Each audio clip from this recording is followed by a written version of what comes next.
సంఘముగా కూడి ప్రభా మీ వాక్యమును వినడానికి నా దేవా ఆసక్తిని చూపిస్తున్నాం ప్రభా. మీరు మా యందు ఉండి ఇదిగో నాయన మేము సరిదిద్దుకున్నట్టుకు సహాయం దయచేయమని ప్రభా. ప్రతి విషయంలో నాయన మీ ఆజ్ఞను నాయన మేము పాటించే వారంగా ఉండుటకు నాయన మీరు హెచ్చరించమని ప్రార్థిస్తూ నజరేయుడైనటువంటి యేసు పరిశుద్ధ నామములో అడిగి వేడుకుంటున్నాను నా ప్రియ పరలోకపు తండ్రి, ఆమేన్. దేవుని యొక్క వాక్యము ప్రకటించబడేటటువంటి సమయంలో దేవుని యొక్క దేవదూతలు మన మధ్యలో ఉంటారు. అలాగే దేవుని యొక్క సైన్య సమూహంలో అందరూ కూడా దేవుని యొక్క మాటలను వింటూ ఈ ప్రాంతం అంతా కూడా నిండిపోయి ఉంటుంది. కాబట్టి మనము ఆత్మీయ సంబంధమైనటువంటి విషయాలను చూడాలి. మన మధ్య మన కంటికి ఏది కనిపిస్తుందో అది కాదు, కానీ మనకు కనిపించినటువంటి వాతావరణం ఒకటి ఉంటుంది ఇక్కడ.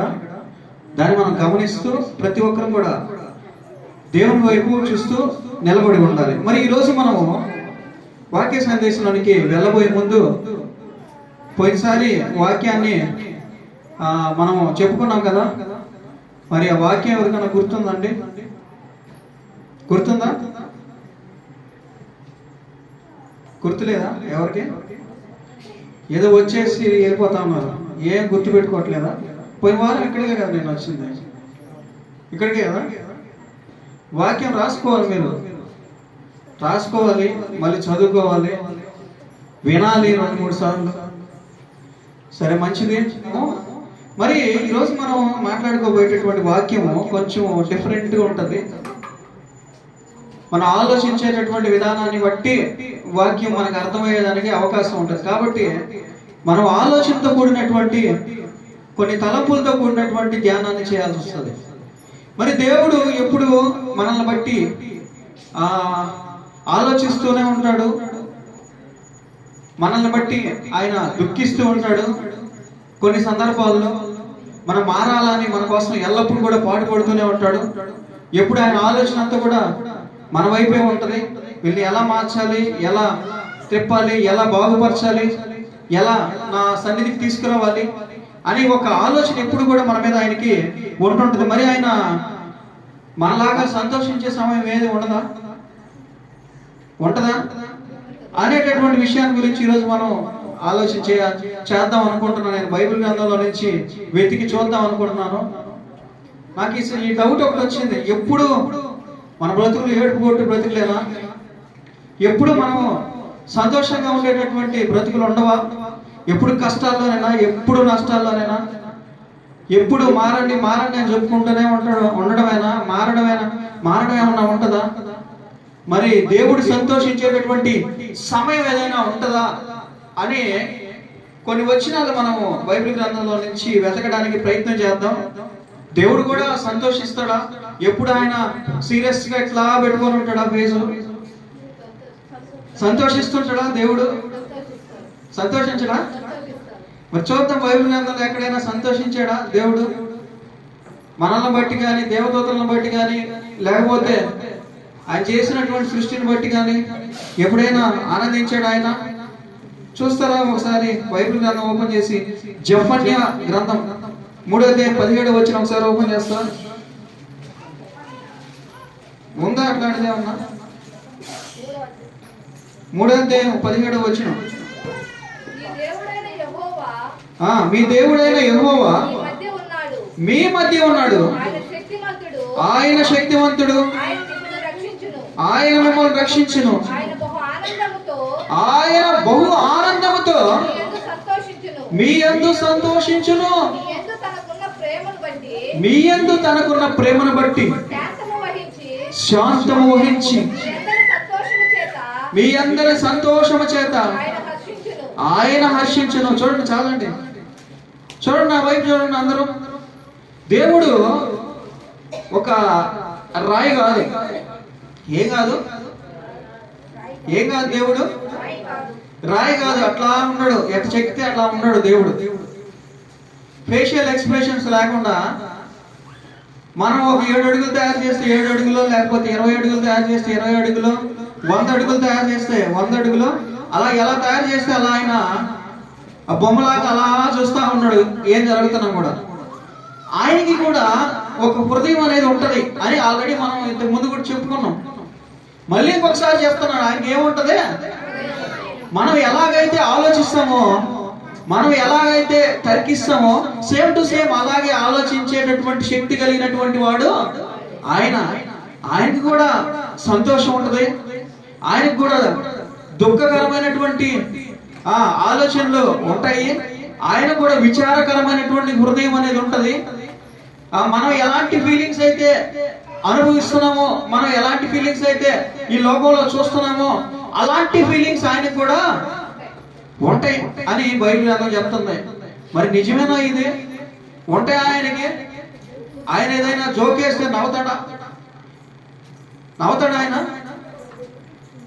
ఆయనకి ఆ ఆలోచన ఎలా ఉంటది, హృదయం ఆలోచన ఎలా ఉంటది, ఇవన్నీ కూడా మనం ఈరోజు ధ్యానం చేయడానికి ప్రయత్నం చేద్దాం. బైబిల్ గ్రంథంలో నుంచి ఆయన ఆ క్యారెక్టర్ ఎలా ఉంటది అన్ని చెప్పాలంటే సమయం సరిపోదేమో. మరి కొన్ని అయితే నేను చెప్పడానికి ప్రయత్నం చేస్తున్నాను. ఇప్పుడు చదివినటువంటి వచనంలో మనకి ఏం కనపడుతుంది? యెహోవా, చదవండి మరొకసారి. మీ దేవుడైన యెహోవా ఎక్కడున్నాడు అంట? ఆయన మన మధ్య ఉన్నాడు. ఆయన ఎక్కడున్నాడు? ఆయన మన మధ్య ఉన్నాడు. ఆయన మరి ఆయన మన మధ్య ఉన్నప్పుడు మనం మాట్లాడుకునేది వినపడదు ఆయనకి? ఏమా లాస్ట్ ఉండేవాళ్ళు చెప్పండి. మనం మాట్లాడుకునేది వినపడదా? బయట ఉండేవాళ్ళు చెప్పండి. దేవుడు మన మధ్య ఉన్నప్పుడు మనం మాట్లాడుకునేది వినపడదు ఆయనకి? వినపడుతుంది. వినపడినా కానీ మనం ఏం చేస్తున్నాం అంటే, మనం మన ఇష్టానుసారంగా మనం ఉంటాం. ఎట్టుంటాం మనం? బయట నుంచి ఎప్పుడైనా బంధువులు వచ్చారు అనుకోండి, ఒక ఉదాహరణ చెప్తున్నా మీకు. బయట నుంచి ఎవరైనా బంధువులు వచ్చారనుకోండి, మొత్తం ఇల్లంతా సరిదేస్తాం గంట లోపల. వా, ఎంత బాగా మెయింటైన్ చేస్తుంది ఇల్లు అనుకోవాలి. ఎవరు వచ్చిన వాళ్ళు, రేపు వస్తామమ్మా మీ ఇంటికి, మేము నలుగురు పిల్ల జనం అందరం వస్తున్నాము, మాకు బిర్యానీ అలా పేదోళ్ళు చేసి పెట్టని ముందే ఒక ఇంటి ఇచ్చారనుకో, ఈ రోజు నైట్కి మొత్తం కడిగేసి రుద్దేసి ఉతికేసి మొత్తం తీసుకొచ్చి ఎక్కడెక్కడ సరిదేసి ఒక ఫ్లవర్ పెడతాం బయట. ఎందుకు? వెల్కమ్ ఫ్లవర్ అన్నమాట అది. అవునా కదా? మరి కనపడేటటువంటి మనుషులకే మనం ఎంత జాగ్రత్త పడతా ఉంటే, కనపడినటువంటి దేవాది దేవుడైనటువంటి దేవుడు మన చుట్టూ తిరుగుతూ, మనల్ని కాపాడుతూ, మనతో పాటు ప్రయాణిస్తూ, మనతో పాటు నడుస్తూ, మనతో పాటు ఆయన నివసిస్తూ ఉన్నాడంటే మనం ఎంత జాగ్రత్తగా ఉండాలి? మరి ఉంటున్నామా? ఉండగలమా మనం జాగ్రత్తగా? ఉండొచ్చా? మరి ఇలా తేడా ఏంటంటే, కంటికి కనిపించట్లేదు ఆయన, అదొకటే తేడా. కంటికి కనిపించట్లేదు కాబట్టి మన ఇష్టానుసారంగా నొక్కుంటా ఉంటాం, మన ఇష్టానుసారంగా రాసుకుంటా ఉంటాం, అది ఆయనకి కనపడలేదులే అనుకుంటూ ఉంటాము. కానీ అదంతా కూడా ఆయనకి ఏ కంటే బాగా స్పీడ్గా కనపడుతూ ఉంటుంది. మరి ఆయన ఏమన్నాడంటే, నేను మీతో పాటు నివసిస్తున్నాను, మీ మధ్యలో ఉన్నాను. తర్వాత చదవండి. ఆయన శక్తివంతుడు, మిమ్మల్ని రక్షించును, ఆయన బహు ఆనందముతో మీ యందు సంతోషించును. చూడండి, మీరే కాదు సంతోషించేది, మీరే కాదు ఆనందపడేది, ఆయన కూడా ఆనందపడతాడంట. మరి ఆయన ఆనందపడాలంటే ఎలాంటి సందర్భాలు జరగాలి? మనం ఆనందపడాలంటే ఎలాంటి సందర్భాలు జరగాలి? మనం ఆనందపడాలంటే ఎలాంటి సందర్భాలు జరిగితే ఆనందం వస్తుంది మనకి? చెప్పండి. ఎవరికి ఆనందం వచ్చినట్టు లేదు, ఎవరు ఆనందపడినట్టు లేరు. ఇక్కడ ఆనందపడ్డారు ఎప్పుడన్నా? ఎలాంటి సందర్భాల్లో ఆనందపడతాం మనం? చిన్న పిల్లడు, ఒక 2 సంవత్సరాల వాడు వచ్చి జోక్ వేసి ఆనందపడతారా మీరు? నచ్చదు మీకు ఆ జోక్. ఎందుకంటే వాడికి నచ్చేటటువంటి ఆనందం మీలో ఉంటదా? వాడి జోక్ చూస్తే మీకు ఎలా అనిపిస్తుంది? ఇదేం పెద్ద జోక్ నవ్వడానికి, అబారా బయటకు ఆడుకోవో, అంతే కదా? మరి మిమ్మల్ని ఆనందపరచాలంటే కనీసం మీ అంత స్టాండర్డ్ లెవెల్స్ ఉండాలి. అవునా కదా? మీతో జోకులు వేయాలి, మిమ్మల్ని నవ్వుపించాలంటే వాళ్ళకి మీకంటే కొంచెం స్టాండర్డ్స్ ఉండాలా? అవునా కదా?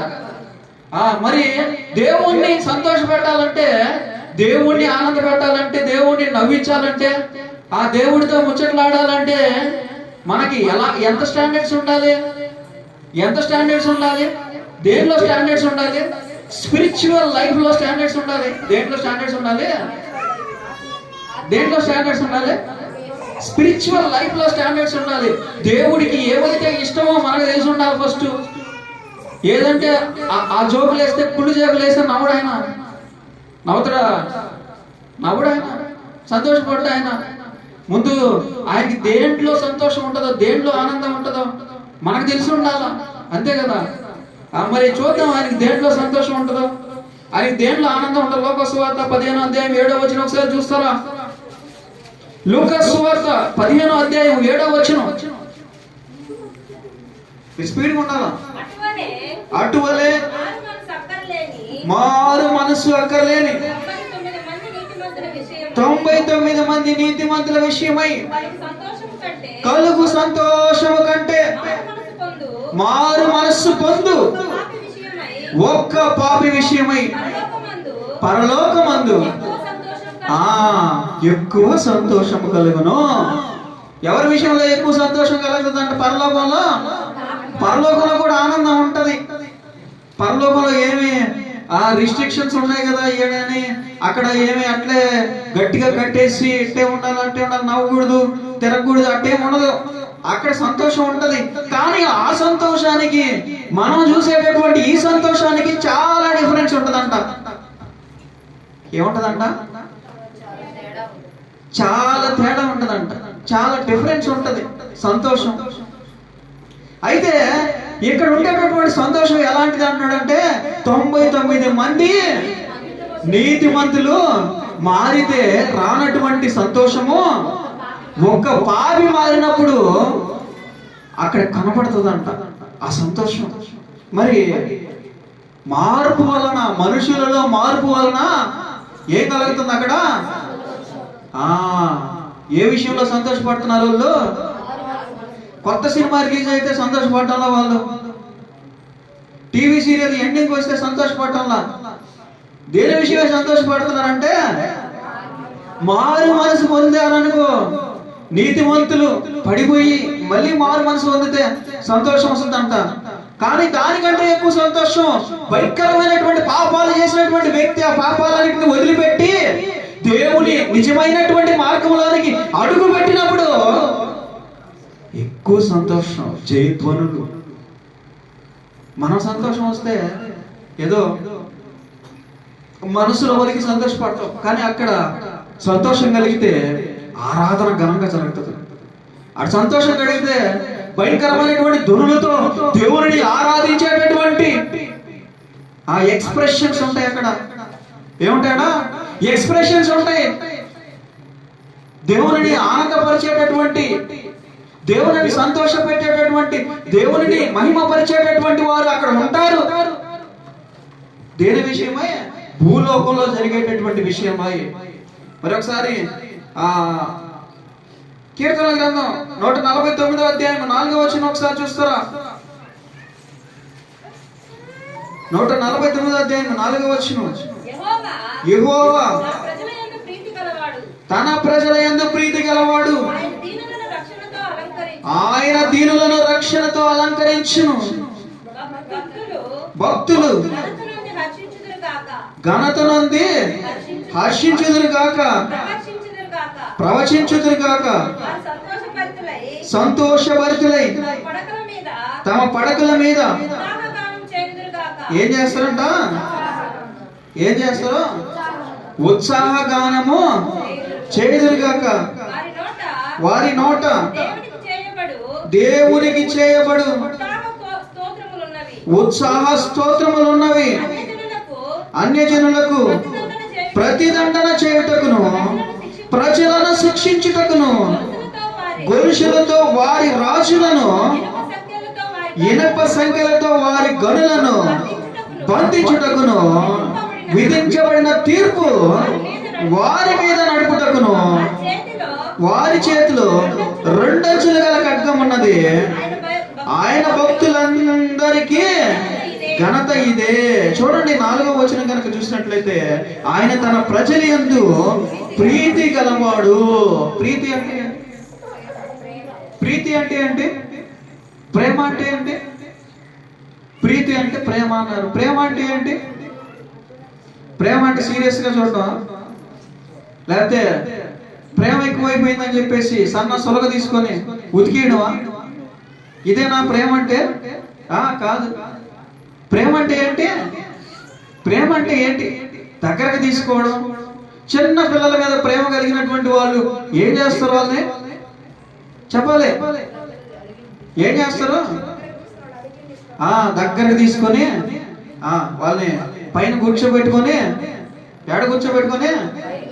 పైన కూర్చోబెట్టుకొని, చిన్న పిల్లల్ని పైన కూర్చోబెట్టుకొని ఏం చేస్తాం మనము? ఆ నెత్తి మీద వెనక్కి రుద్దుతా, తర్వాత ఏం చేస్తాం?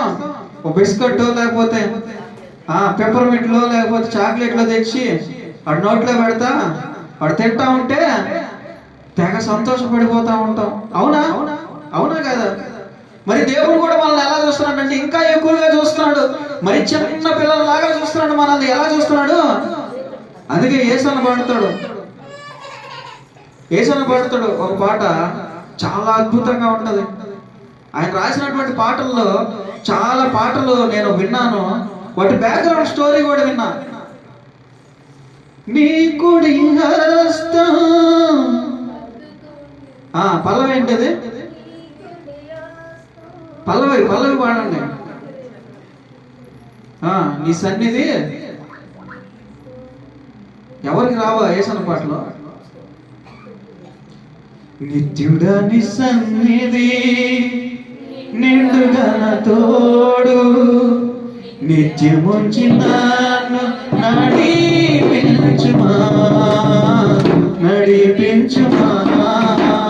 నిత్యుడా నీ సన్నిధి నిండుగా తోడు, నిత్యముంచి నన్ను నడిపించుమా.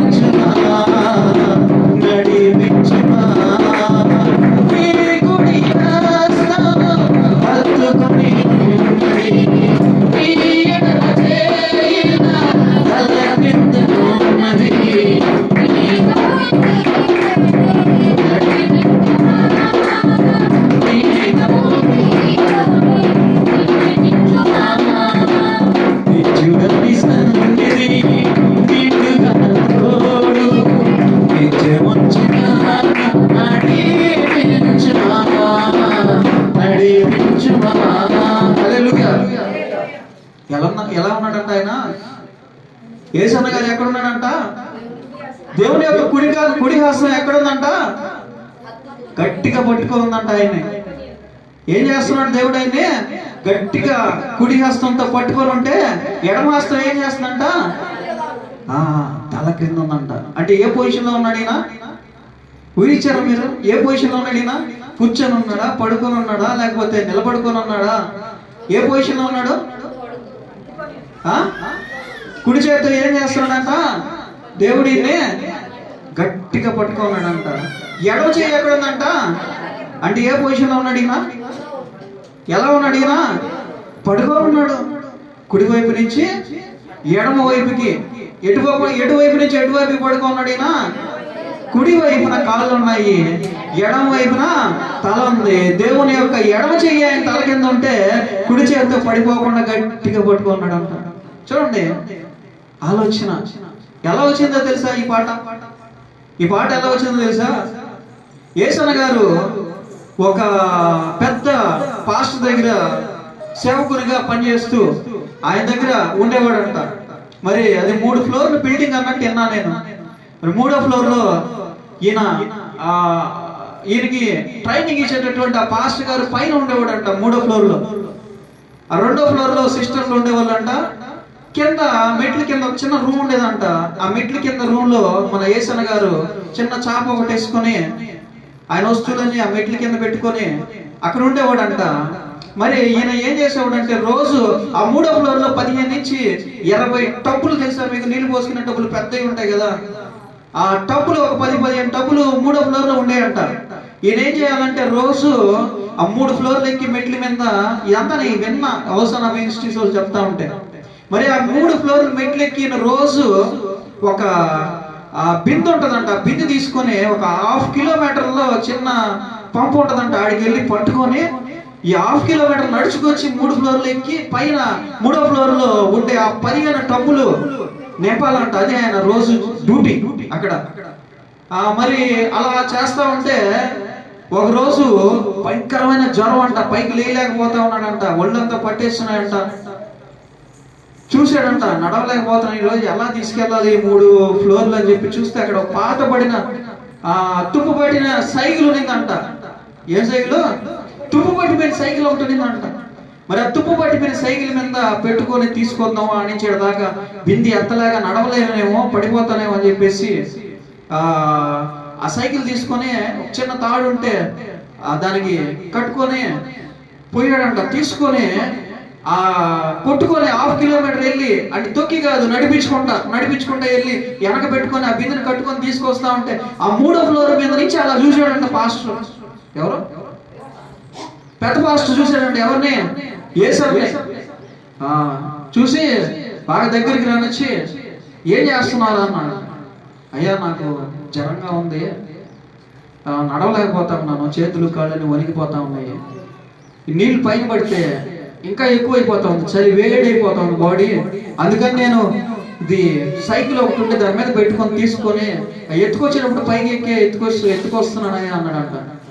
అప్పుడు ఆయన అన్నాడంట, కృపను పోగొట్టుకుంటున్నారా? ఏమన్నాడంట? కృపను పోగొట్టుకుంటున్నారా నువ్వు? దేవుడిచ్చిన కృపను పోగొట్టుకున్నావు నువ్వు. అటు పెట్టి నువ్వు పోయి పడలేదు కానీ మోకాలు వేసి ప్రార్థన చెయ్యి అన్నాడంట. ఏమన్నాడు? మోకాలు వేసి ప్రార్థన చేయి, నువ్వు తేకపోతే మళ్ళీ అటు పెట్టేసి దాన్ని అన్నాడంట. మరి చూసి, అయ్యా తప్పు అయిపోయింది, క్షమించయ్యా, మన్నించయ్యా, నన్ను తప్పు అయిపోయింది, నేను తీసుకొస్తాను, మోస్తానని చెప్పేసి ఆయన మళ్ళీ బిందె ఎత్తుకొని అట్లా వెళ్ళి 1/2 కిలోమీటర్ నుంచి తెచ్చి మొత్తం 10-15 టబ్బులు ఏదైనా మొత్తం అన్ని నింపేసి అలిసిపోయి కిందకు వచ్చి ఆ మెట్ల కింద కొంచెం స్థలం ఉంటే ఆ రూమ్లోకి వచ్చి సొక్కిపోయినట్టు పడిపోయాడంట. మరి తర్వాత సాయంత్రానికి ఆ పైన సిస్టర్లు ఉంటే వాళ్ళు వచ్చి ఆ మజ్జిగి నీళ్ళు పోసి బాగా పలసంగా చేసి నేలలో మజ్జిగ పోసి అలా అట్ట చెప్పారు. ఏం పోసారో? మజ్జిగలో నీళ్ళు కాదు, నేలలో మజ్జిగ పోసి తీసుకొచ్చి ఒక గ్లాస్ అట్టిస్తే అప్పుడు కొద్దిగా ఆ మాత్ర తెచ్చిస్తే కొంచెం బలం వచ్చిందంట. లేచి కూర్చొని అప్పుడు ఈ పాట రాశాడంట. ఏం పాట? ఇప్పుడు మనం పాడాం కదా, ఏం పాట అదే? నిత్యుడని సన్నిధి నిండుగా తోడు. మరి ఆయనకి దిక్కు ఎవరంటే దేవుడే దిక్కు ఆయనకి. ఎవరో ఆయన లాలించేటటువంటి వాడు దేవుడు, ఆయన పరిస్థితిని అర్థం చేసుకునేటటువంటి వాడు దేవుడు. తల్లిదండ్రులు ఎప్పుడో వదిలేసాడు. ప్రపంచంలో ఆయన అర్థం చేసుకునేటటువంటి వాడు ఎవరైనా ఉన్నారా అంటే అది దేవుడు తప్ప. ఆయన బాధను అర్థం చేసుకునేటువంటి వాడు ఎవరైనా ఉన్నారంటే దేవుడు తప్ప మరి ఎవరు కూడా ఆయన కనిపించరా. సంతోషమైన దేవుడితోనే, దుఃఖమైన దేవుడితోనే, ఎవరైనా తిట్టినా దేవుడితోనే, ఎవరైనా అవమానించినా ఆ దేవుడితోనే పంచుకునేటటువంటి వాడు ఆయన. మరి అలాంటి సందర్భంలో ఆయన హృదయంలో నుంచి జారిపడినటువంటి ఆ పదాలు, మరి దేవుడు సంతోషిస్తాడా మనిషిని బట్టి అంటే ఆయన సంతోషం ఎలా ఉంటది? మనలాంటి సంతోషం కాదు ఆయనది. చూద్దాం ఇంకా ఆయనకి ఎలాంటి వాటి మీద సంతోషం ఉంటుందో. మరి ఇప్పుడు చదివినటువంటి ఆ వచనం ప్రకారం ఆయన మనుషుల మీద ప్రీతి కలిగినటువంటి వాడు. అలాగే సామెతల గ్రంథం 11:20 వచనం చూస్తారా? సామెతల గ్రంథం 11:20 వచనం స్పీడ్గా. మూర్ఖ చింతలు యెహోవాకు హేయులు, యథార్థముగా ప్రవర్తించువారు ఆయనకిష్టులు. నిశ్చయముగా భక్తిహీనుని శిక్ష తప్పదు, నీతిమంతుల సంతానము విడిపింపబడును. చూడండి, యథార్థవంతులైనటువంటి ప్రజల పట్ల ఆయన ఎలా ఉంటాడంట? వాళ్ళు ఆయనకి ఇష్టం అంట. వాళ్ళని బట్టి ఆయన సంతోషిస్తాడంట. ఎవరిని బట్టి ఆయన సంతోషిస్తాడు? యథార్థవంతులైనటువంటి మనుషులను బట్టి ఆయన సంతోషిస్తాడు. ఆయన వాళ్ళంటే ఆయనకి ఇష్టం. ఎవరు యథార్థవంతులు? ఎవరు యథార్థవంతులు అనేటటువంటి వాళ్ళు? కొన్ని బైబిల్ పదాలు మనకి అర్థం కాదు. 10వ తరగతి వాళ్ళు తీసుకొచ్చి లేదా 8, 7 అలా చదివిన వాళ్ళని తీసుకొచ్చి కొన్ని బైబిల్ పదాలు చెప్తే వాళ్ళకి ఎలా ఉంటుందంటే, ఏం మాట్లాడుతున్నావు నువ్వు, నాకు అర్థం కాకుండా మాట్లాడుతున్నావు, అర్థమయ్యేటట్టు మాట్లాడు, యథార్థత అంటే నాకేం తెలుసు, నాకు అర్థమయ్యే భాషలో చెప్తే కదా నేను వింటాను అంటున్నాడు. అవునా? మరి యథార్థత అంటే ఏంటి బైబిల్ భాషలో?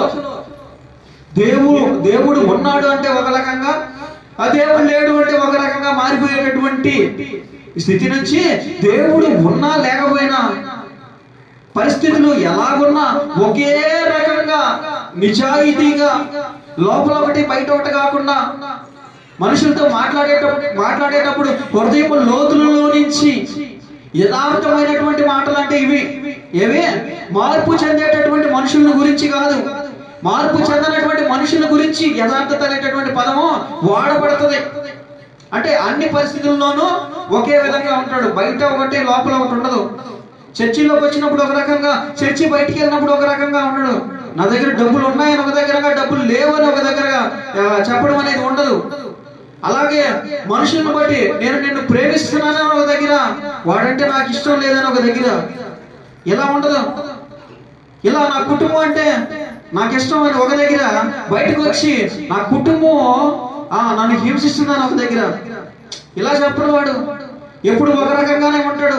దేవుని ఎదుట ఒకే రకమైనటువంటి వ్యక్తిగా కనపడతాడు. మరి అలాంటి వ్యక్తులను చూసి దేవుడు సంతోషిస్తున్నాడంట. అలాంటి వ్యక్తులను బట్టి దేవుడు ఆనందిస్తాడంట. అలాంటి వ్యక్తులను బట్టి దేవుడు ఇష్టపడతాడంట. మరి అలాంటి వ్యక్తులుగా మనం కనుక ఉన్నట్లయితే మనల్ని బట్టి ఈ మధ్యాహ్న కాల సమయంలో ఆయన సంతోషిస్తాడంట. మరి మనమందరం దేవుని సంతోష పెట్టేటటువంటి వారముగా ఉన్నామా, లేదా దేవుని దుఃఖ పెట్టేటటువంటి వారముగా ఉన్నామా అని యోచించుకోవలసినటువంటి అవసరం ఉంది. యెషయా గ్రంథం 62వ అధ్యాయము 4 నుంచి 5 వచనాలు ఒకసారి చూస్తారా? యెషయా గ్రంథం, విడువబడిన దానవని ఇక మీదట నీవు అనబడవు, పాడైనదని ఇకను నీ దేశమును గూర్చి చెప్పబడదు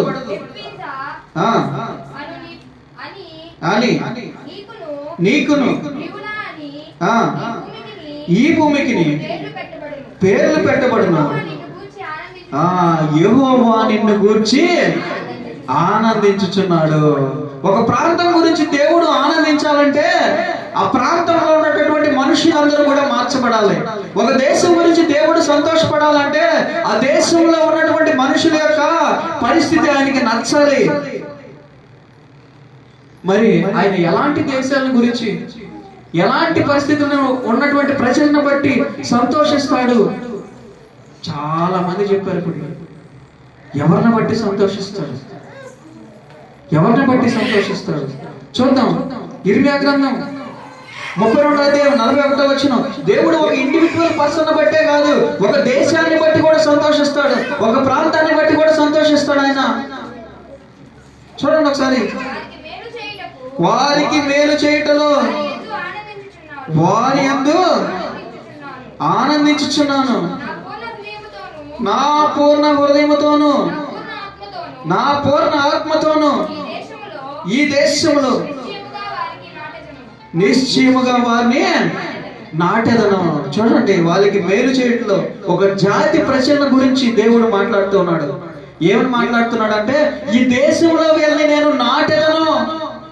ఈ దేశంలో తక్కువ సంఖ్యలో ఉన్నారని, ఈ దేశంలో విడవబడినటువంటి వారుగా ఉన్నారని, ఈ దేశంలో ఎక్కడో ఒక మూల పారివేయబడినట్లుగా ఉన్నారని అనుకుంటున్నారేమో. ఈ దేశంలో మిమ్మల్ని నేను నాటెదను.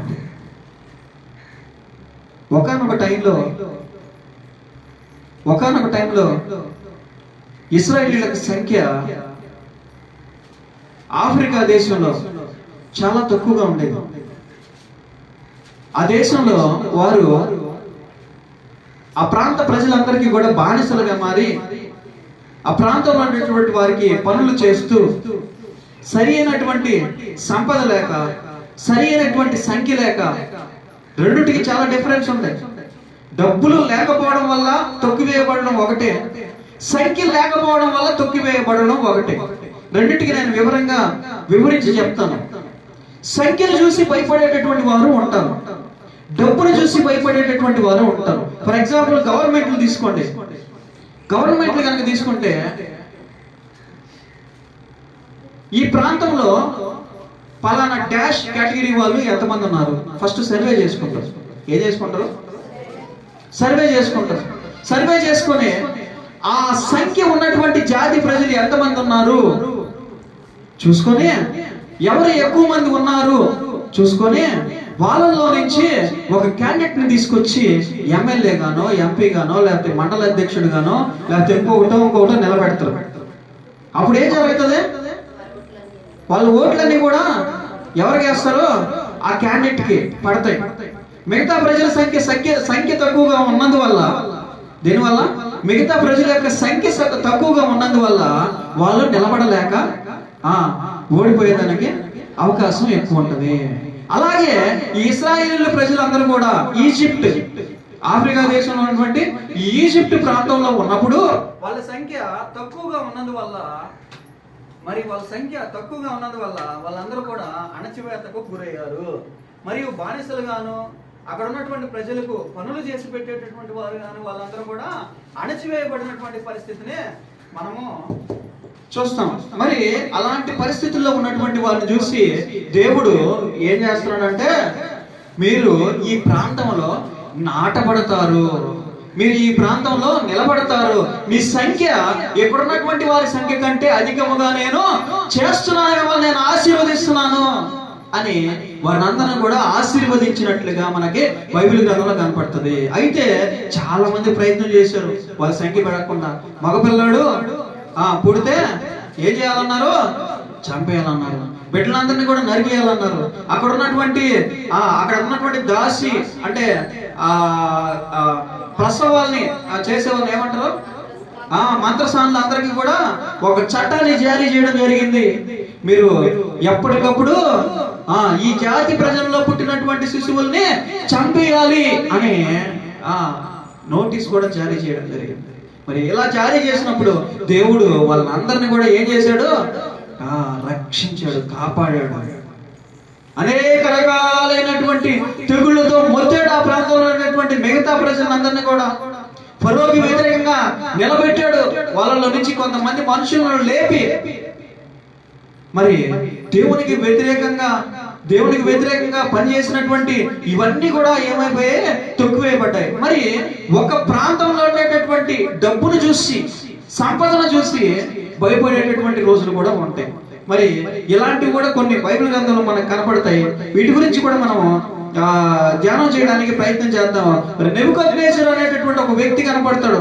ఎవరైనా నెబుకద్నెజర్ అనేటటువంటి వ్యక్తి ఎవరైనా ఒక రాజు, ఒక ప్రాంతాన్ని ఏలుతున్నటువంటి రాజు, నాకు చాటి లేదు, నాకు తిరుగు లేదు, అతి భయంకరమైనటువంటి సంపద కలిగినటువంటి వాడిని, ఏ ప్రాంతంలోకి వెళ్ళి ఎవరి మీదైనా నేను కత్తి ఎత్తి యుద్ధంలో జయించగలిగినటువంటి శక్తి నాకు ఉంది, ఆయా భాషలో మాట్లాడేటటువంటి ప్రజలందరూ కూడా నా విగ్రహానికి మొక్కాలి అని ఒకే వ్యక్తి పైకి నిలబడ్డాడు. ఇక్కడ ఎంతమంది నిలబడ్డారు? ఇక్కడ ఒక వ్యక్తి. ఆయన వెనకాల ఉన్నటువంటి సంపదను బట్టి, ఆయన వెనకాల ఉన్నటువంటి బలాన్ని బట్టి ఏం చేశాడు? నిలబడ్డాడు. మరి ఒక వ్యక్తిని బట్టి, మరి సంఖ్యను బట్టి, రెండిట్ల గురించి కూడా మనము ధ్యానం చేస్తా ఉన్నాం. సంఖ్యను బట్టి భయపడేటటువంటి వాళ్ళు, వ్యక్తిని బట్టి భయపడేటటువంటి వాళ్ళు, రెండు రకాలైనటువంటి వారి గురించి మనం మాట్లాడుతూ ఉన్నాము. మరి ఇక్కడ ఏమన్నారు ఆయన? ఇంకొకసారి చదువుతారమ్మా యెషయా గ్రంథము 53:10. 53:10 స్పీడ్గా మూసేశారు అప్పుడే.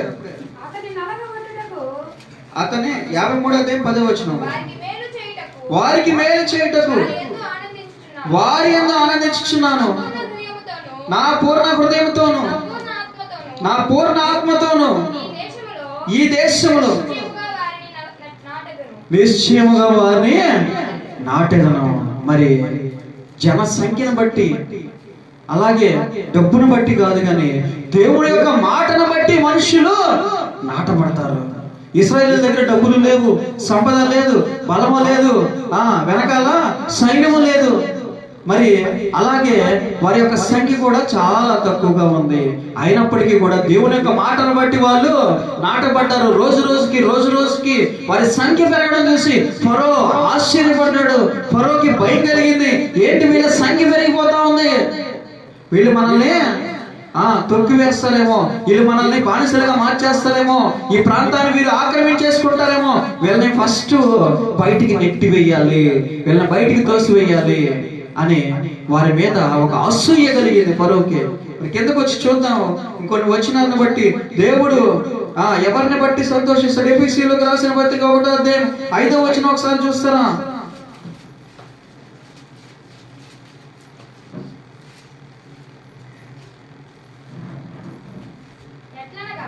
ఎట్లనగా ఎవరి యందు? మన ప్రియుని యందు తాను ఉచితముగా మనకు అనుగ్రహించిన మన కృపా మహిమకు కీర్తి కలుగునట్లు తన చిత్త ప్రకారమైన దయా సంకల్పము చొప్పున యేసుక్రీస్తు ద్వారా తనకు కుమారునిగా స్వీకరించుటకై మనల్ని ముందుగా ఎవరి కోసం? తన కోసం నిర్ణయించుకొని మనము తన ఎదుట పరిశుద్ధులమును నిర్దోషులమై ఉండవలెనని జగత్తు పునాది వేయబడక మునిపే ప్రేమ చేత ఆయన క్రీస్తులో మనలను ఏర్పరిచెను. ఎప్పుడు ప్రేమించాడంట ఆయన మనల్ని? ఎప్పుడు సంతోషించాడు మనల్ని బట్టి? ఆయన ఆలోచన వచ్చినప్పుడే సంతోషించాడంట.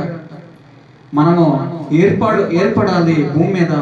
మనము దేవుని యొక్క సంకల్పం ద్వారా రక్షించబడాలి, దేవుని యొక్క రక్తము ద్వారా రక్షించబడాలి, ఆయన ప్రియ కుమారుని ద్వారా రక్షించబడాలి అని ఒక ఆలోచన చేసినప్పుడే సంతోషించాడంట మనల్ని బట్టి. మనం కూడా అలా సంతోషిస్తాం. ఎలాంటి సందర్భంలో సంతోషిస్తాం? ఎలాంటి సందర్భంలో సంతోషిస్తాం?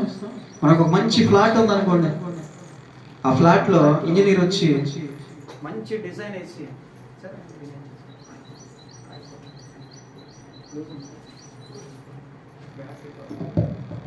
మరి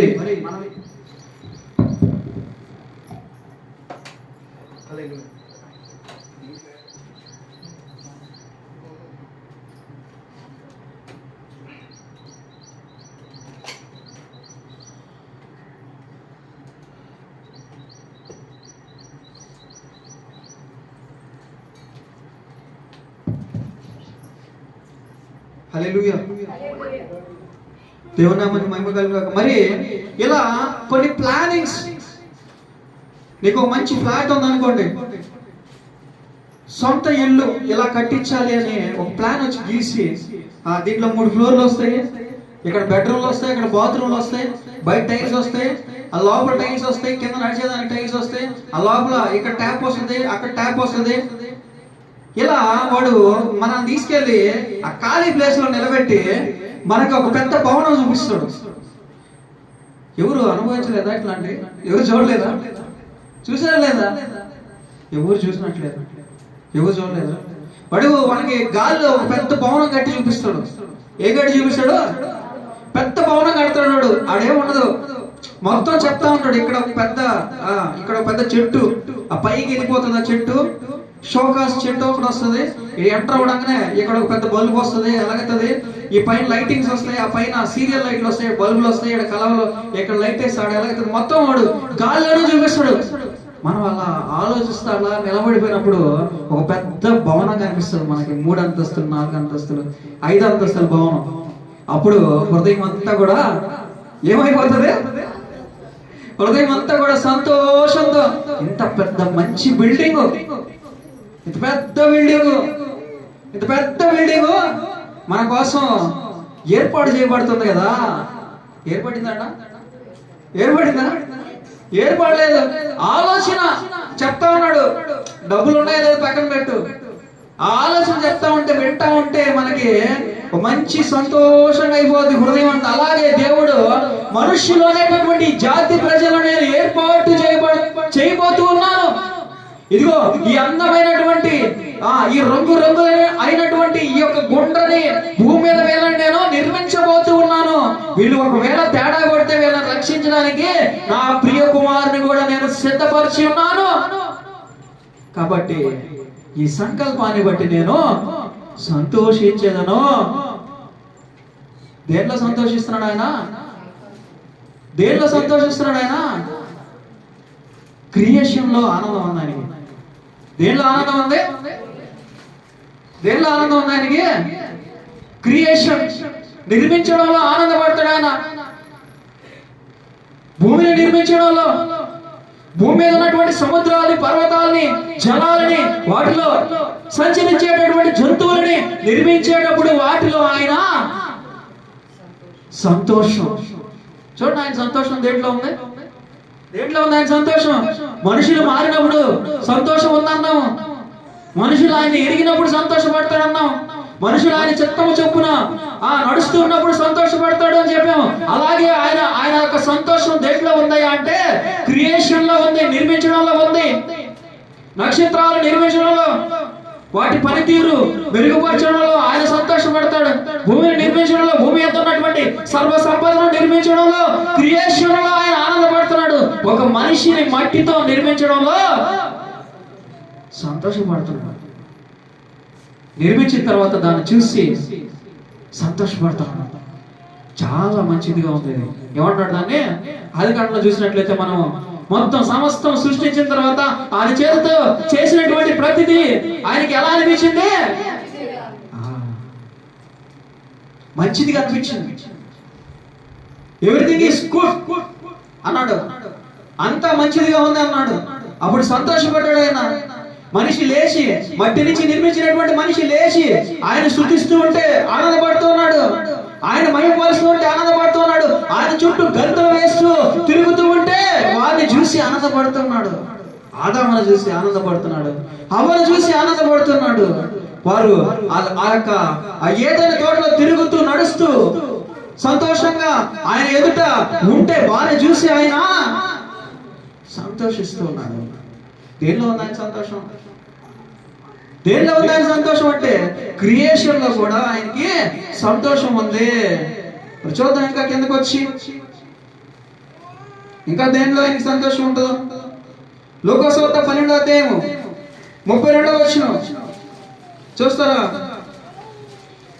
లోకసువార్త 12వ అధ్యాయం 32వ వచనం. స్పీడ్ గా లేట్ చేస్తా ఉన్నారు మీరు. చిన్నమంతా భయపడకుడి, మీకు రాజ్యము అనుగ్రహించుటకు మీ తండ్రికి ఇష్టమైనది. ఏమన్నాడు అక్కడ? చిన్నమంతా భయపడకుడి. ఎవరితో అంటున్నాడు చూస్తారమ్మా? కొంచెం పైకి వెళ్ళి. ఈ లోకపు జనులు వీటన్నిటిని వెతుకుదురు, ఇవి మీకు కావలసి ఉన్నవని నీ తండ్రికి తెలియను. మీరైతే ఆయన రాజ్యమును వెతుకుడి, దానితో కూడా ఇవి మీకు అనుగ్రహింపబడును. అవును, చూడండి, ఆయన మనకి ఏదైతే అవసరమైందో, ఏం అవసరం మనకి? బట్టలు అవసరం. ఏం అవసరం మనకి? రోజు 3 పూటలు తినడానికి కూరగాయలు అవసరం, ఇంకా రైస్ అవసరం, ఇంకేం అవసరం? నీరు అవసరం, ఇంకేం అవసరం? ఇల్లు అవసరం, ఇంకేం అవసరం? మళ్ళీ తర్వాత రోజు తినడానికి మళ్ళీ డబ్బులు అవసరం, మళ్ళీ తర్వాత రోజు తినడానికి మళ్ళీ డబ్బులు అవసరం. ఇలా రోజు తింటా ఉండాలంటే ఏం అవసరం? ఉద్యోగం అవసరం. ఇవన్నీ అవసరమయ్యాయని నాకు తెలీదా? ఆయనకి స్పష్టంగా తెలుసు. ఆయనకి తెలియదంటూ ఏమి లేదు మన గురించి, అన్ని తెలుసు ఆయనకి. ఇవన్నీ మీకు అవసరమైనాయని నాకు తెలుసు. వీటన్నిటినీ నేను మీకు దయచేస్తూ ఉన్నాను. వాటితో పాటు మీకు ముఖ్యంగా అవసరం ఏదైతే ఉందో, ఏదే పరలోక రాజ్యానికి సిద్ధపడడం, దానిలోనికి ప్రవేశించడం, దానిలో రిజిస్టర్ అవ్వడం, ఇవన్నీ కూడా మీకు నేను అందించడానికి ఇంకా నేను సంతోషపడుతూ ఉన్నాను. నాకు ఇష్టమైంది. మీరు వీటన్నిటితో తృప్తిపడి ఇవన్నీ చాలా అనుకుంటున్నారు, నన్ను మాత్రం వదిలేస్తూ ఉన్నారు. కానీ మీరైతే నన్ను వెతుకుతూ ఉన్నారు కాబట్టి, మీరు నన్ను వెతుకుతున్నారు కాబట్టి నేను మీకు దొరుకుతాను.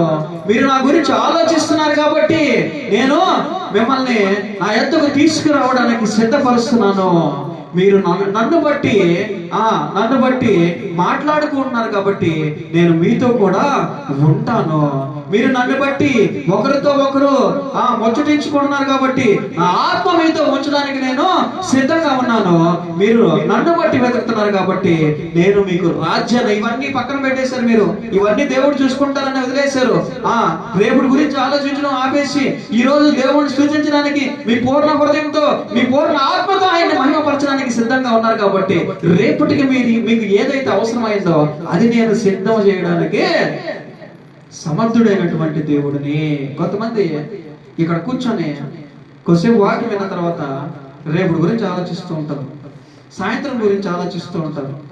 ఏం పరిస్థితి, ఈరోజు పనికి పోలేదు, ఆదివారం చర్చికి వచ్చాను, రేపు బియ్యం లేవు, కూరగాయలు లేవు, ఎవరినన్నా అడిగితే అప్పు ఇస్తారా ఎవరా, మరి అప్పు ఇస్తే వాళ్ళు మంచిగా ఇస్తారా, తిట్టిస్తారా, ఏది పరిస్థితి అని భయంకరంగా ఆ లోపల వాక్యమేమో బయట వినపడుతూ ఉంటది. దేవుడు నిన్ను చూస్తున్నానని, దేవుడు నీ గురించి ఆలోచిస్తున్నానని ఇక్కడ పాస్టర్ ఆ నోరు కొట్టుకొని అరుచుకుంటా, గొంతు పోగొట్టుకుంటా చెప్తా ఉంటాడు. కానీ మనసులో ఒక ఆలోచన, ఒక బాధాకరమైనటువంటి విషయం మెలగతానే ఉంటది. అది వచ్చి పొడుస్తూనే ఉంటది, అరగంటకు ఒకసారి, గంటకు ఒకసారి అది మన వచ్చి రేపుతానే ఉంటది. పక్కన మళ్ళీ చెప్తానే ఉంటాడు దేవుడు, ఏమని, నువ్వు ఆలోచించద్దు, నేనున్నాను, నేను చూసుకుంటాను, నీకు ఏదైతే అవసరమైందో అది నేను ఎరిగి ఉన్నాను, దాన్ని సిద్ధపరచడానికి నేను ఆ సమర్థుడైనటువంటి దేవుడిని. నేను నీలాగే ఆలోచిస్తాను, నీకంటే ఎక్కువ నీ గురించి నేను ఆలోచిస్తున్నాను. నువ్వు ఆలోచించి ఏదైనా ఒక చిన్న ప్లాన్ ఏర్పాటు చేసుకోగలవేమో, 1 గంట 2 గంటల ప్రయత్నం చేసి, అయితే నేను ఏర్పాటు చేసేటటువంటి ఆ ప్రణాళిక నిన్ను బట్టి అది 2 రోజులకు కాదు కానీ, 10 రోజులకు కాదు కానీ, 100 రోజులకు కాదు కానీ, సంవత్సరానికి కాదు కానీ, నీ జీవితం అంతా కూడా నిన్ను కూర్చోబెట్టి నిన్ను బ్రతికించడానికి ఉపయోగపడుతుంది. గట్టిగా స్తోత్రం చేద్దాం, హల్లెలూయా. మరి ఈ మధ్యాహ్న కాల సమయంలో దేవుడు అంటున్నాడు, నన్ను వెతుకు, నీకు ఏదైతే అవసరం అయిందో దాన్ని నేను సమకూర్చడానికి సిద్ధంగా ఉన్నాను. మరి దాన్ని బట్టి ఆయన సంతోషిస్తాడంట. దేన్ని బట్టి ఆయన సంతోషిస్తాడు? నీకు వెనకాల ఏది లేకపోయినా కూడా, అనారోగ్య పరిస్థితులు వచ్చినా, లేమి వచ్చినా, కలిమి వచ్చినా, నిన్ను బయటికి నెట్టేసిన, నిన్ను అవమానించిన, నిన్ను బయట సమాజంలో నుంచి బయటికి తోసేసిన, కామ్గా వచ్చి వాటన్నిటిని విడిచిపెట్టి దేవుని స్తుతిస్తావు చూడు, ఆ సమయంలో ఆయన నిన్ను బట్టి ఏం చేస్తాడు? గట్టిగా చప్పట్లు కొట్టి స్తోత్రం చెప్తావా? హల్లెలూయా, హల్లెలూయా. మరి దాన్ని బట్టి ఆయన సంతోషిస్తాడు. చూడండి, ఆయన సంతోషం దేనిలో ఉందో, ఆయన సంతోషం ఎలాంటి విషయాల్లో ఉందో చూసారా? మన నాలెడ్జ్ ఆయన సంతోష పెట్టాలంటే ఆ స్థాయికి రావాలంట. వస్తుందా మన నాలెడ్జ్, మన జ్ఞానం ఆ స్థాయికి వస్తుందా? అదంట దేవుడి స్థానం, అదంట దేవుడి జ్ఞానం యొక్క లిమిటేషన్. మన చిన్నపిల్లలతో ఎలాగైతే మెలగలేమో, ఆ చిన్నపిల్లలతో ఎలాగైతే వాళ్ళ మైండ్ మనకి సెట్ కాదు, అలాగే మన సాధారణ పరిస్థితి ఆయనకి సెట్ కాదు. సాధారణ ఆలోచన, భౌతికపరమైనటువంటి ఆలోచన ఆయనకి అలా అనిపిస్తూ ఉంటాయి. అయితే ఆయన ఆలోచన స్థాయి, మన ఆలోచన స్థాయి, ఆయన ఆనందపరిచేటటువంటి స్థాయి రావాలంటే ఇదంట, ఇదే ఇప్పుడు మాట్లాడుకున్నటువంటి విషయాలు. దాన్ని బట్టి ఆయన మహా సంతోషపడతాడంట, మహా ఆనందపడతాడంట. చూసారా, బైబిల్ గ్రంథంలో మనకు కనబడుతుంది, ఒక స్త్రీ తనకున్న ఆస్తి మొత్తం ఎన్ని రూపాయలు దాన్ని తీసుకొచ్చి మొత్తం ఆ హుండీలో సమర్పించేస్తుంది. అయితే ఆయన అన్నాడు, ఇక్కడ సమర్పించినటువంటి వాళ్ళందరిలో కల్లా ఈ స్త్రీ అధికముగా అర్పించినది. దాన్ని ఆయన చూసి సంతోషిస్తున్నాడు, దాన్ని చూస్తున్నాడు. ఆయన ఉన్నది మొత్తం తీసుకొచ్చి అర్పించింది. నాకుండేది ఇదే అని బాధపడలా, నాకుండేది ఇదే అని ఆమె కుమిలిపోలా, నాకు ఎంతకు మించి ఇంకా రాదులే అని దుఃఖంలోకి వెళ్ళిపోలా. అర్పణ, సమర్పణ, త్యాగము, మింగుకొని నడవడం, లోపల వస్తున్నటువంటి దుఃఖాన్ని లోపలికి తొక్కేసుకొని నిలబడడం, ఇదంతా కూడా హృదయములోనికి, ఎక్కడికి? హృదయములోనికి లోతుగా చూసి. సమయం మరి సమయం ఎక్కువ అయిపోయినట్టు, ఇంకొక 5 minutes లో మనం క్లోజ్ చేద్దాం. ఆయన హృదయం లోతుల్లోనికి చూసి సంతోషిస్తాడంట. మన హృదయాన్ని చూసి సంతోషిస్తాడంట ఆయన. మన అర్పణలో చూసి, మన యొక్క హృదయ అర్పణలో, మన చేతితో అర్పించేటటువంటి అర్పణలు అనుకునేరు. మన హృదయ అర్పణ ఎంత త్యాగం చేసాం మనం, ఆయన బట్టి ఎంత మనము తగ్గి ఆయన ఎదుట మనము నిలబడి ఉన్నాము అనే దాన్ని బట్టి ఆయన సంతోషిస్తాడంట. మరి ఇంకా కొన్ని వచనాలు ఉన్నాయి, సమయం లేదు కాబట్టి చివరి ఒక్క వచనం మాట్లాడుకొని మనము క్లోజ్ చేద్దాం. ద్వితీయోపదేశకాండం 30:9 ఒకసారి చూస్తారా?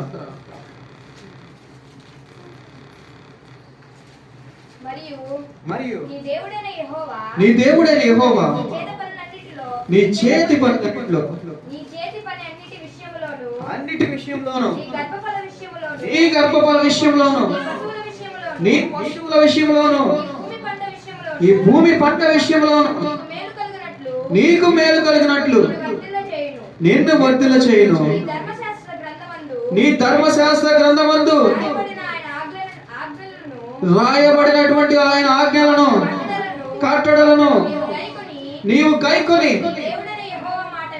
నీ దేవుడైనటువంటి యెహోవా మాట విని నీ పూర్ణ హృదయముతోను, నీ పూర్ణ ఆత్మతోను నీ దేవుడైన యెహోవాను మళ్ళినప్పుడు యెహోవా నీ పితరుల యందు ఆనందించినట్లు నీకు మేలు చేయుటకు నీ యందును ఆనందించిన. చాలా మూసేద్దాం బైబిల్ గ్రంథాలు. ఇంకా చూడండి, నువ్వు ఏదైతే చేస్తున్నావో అది దేవుని యొక్క ఆజ్ఞ కాదా తేల్చుకోవాలి.